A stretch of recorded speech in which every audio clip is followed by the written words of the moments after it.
I had preconceived notions about what a rehabilitation or recovery center is going to be, probably because of pop culture and movies and shows. And it felt uh, more like mental asylum than a place of recovery. But since I've been here, my perception of what rehab is or rehabilitation centers are has completely changed. It feels, I felt that it's going to have an impact on my freedom in terms of, when I say freedom, I don't mean physical freedom, I meant emotional and mental freedom to be swayed in a particular direction. I thought that a particular mindset is going to be changed, or there would be certain impositions, that there will be a do's and don'ts, exhaustive do's and don'ts list. Since I've come here, I experience a lot of personal freedom in terms of my thinking, and I like that freedom.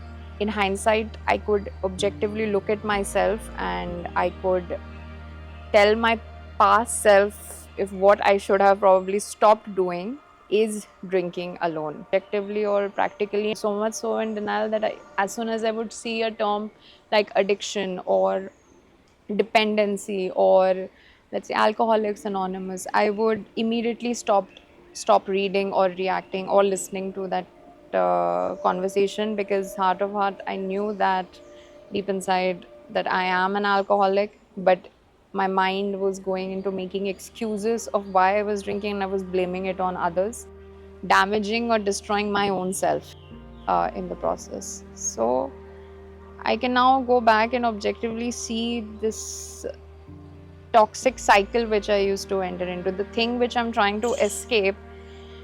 After drinking it invariably became the thing which I wanted to escape. So I was back in a loop always, all the time.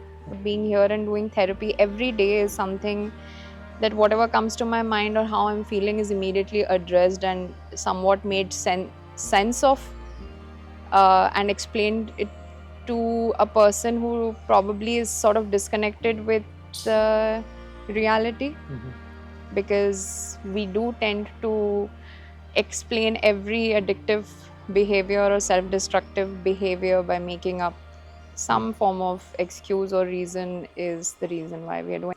And now I have to sort of train myself into using other healthier coping mechanisms to get out of that loop. And this is something I still am yet to implement, but this is something of my current understanding of what I need to do, and for me to figure out what that coping mechanism is. Who have substance abuse issues, deep down we know that everyone has to find some form of motivation in terms of helping them understand why they want to stop this behavior. And I feel addiction has an underlying mental health issue associated with it. Our guilt, shame, and disappointment with our own self is so high that it's very difficult to accept or admit that I am feeling very guilty, very low, very sorry, very helpless about my situation.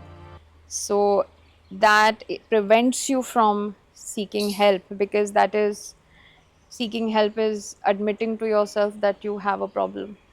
That is a harsh admission of truth, that my mind is not mine, and that gets ascribed to being borderline insane. And we know in this country what perceptions people have about anyone who's dealing with mental health issues, and because you don't want to use words like crazy or insane or psychotic, because it's been so colloquially used, and instead of it having an actual diagnosis, that it has so much negative connotation. So you start, because of that stigma, you start being in denial, because you don't want to admit that you are one of those people who just can't control their mind, and that becomes a escape, but then eventually it just does stops working for you.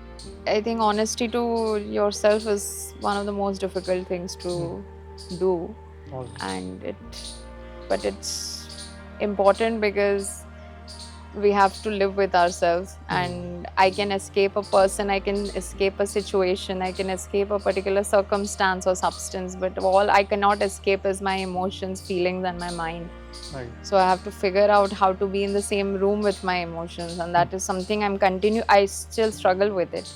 But I think the clinical team here helps me have direction.